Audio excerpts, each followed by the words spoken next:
What to do with a bunch of strawberries, part 3, strawberry crisp. If you have watched my other videos in this series, you will have heard me say that when you sprinkle sugar and sometimes salt over the berries, they will collect a bunch of water.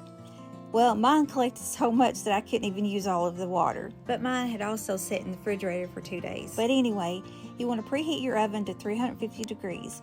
Then you want to wash and cut up 5 cups of fresh strawberries. Yours won't have as much water if you cut them up the same day. Wash and cut up 5 cups of strawberries and place in a bowl. I just put mine in the baking dish, but you put them in a bowl. Then you're going to sprinkle over top of the berries the 1/4 cup of sugar and the 3 tablespoons of cornstarch and 1 teaspoon of vanilla. And you want to mix that really, really well. You will see it's kind of cloudy, but that's okay because it will go away after it's baked.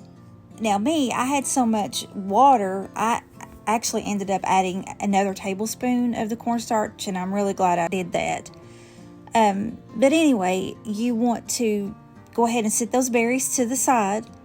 Then you are going to take, in a separate bowl, add 1 cup of flour. It doesn't matter if it's all-purpose or self-rising, but you're going to take 1 cup of flour, 3/4 cup of oatmeal or rolled oats, the 2/3 cup of the white granulated sugar, and the 2/3 cup of brown sugar, 1 teaspoon of cinnamon, and you know I use the Ceylon cinnamon because it still has the minerals that our body needs, and then 1/2 teaspoon of salt, and I use the pink Himalayan for the same reason. But you're going to mix all of these dry ingredients really, really well. Once those are mixed, then you're going to add in 1/2 cup or 1 stick, same thing, of melted butter. Then you're going to mix that really well again until you have this beautiful crumble.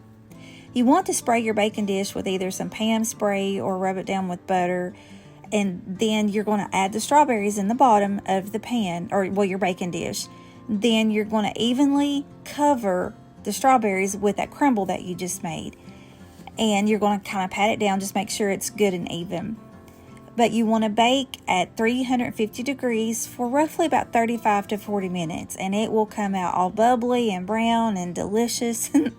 But if you happen to see that it's getting bubbly, but it doesn't seem to be getting brown, then you can put it under your broiler for just a couple of minutes. But obviously keep a close eye on it because it will burn fast under that broiler.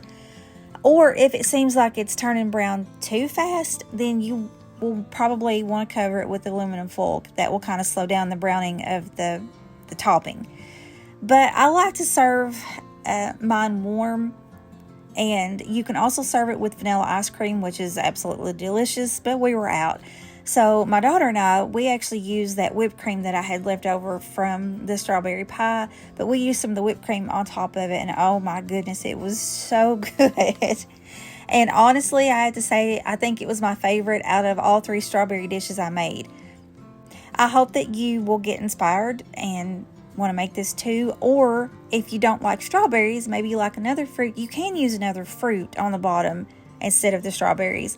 I'm sure that you've probably heard of apple crisp. It's basically the same thing, just with some extra spices.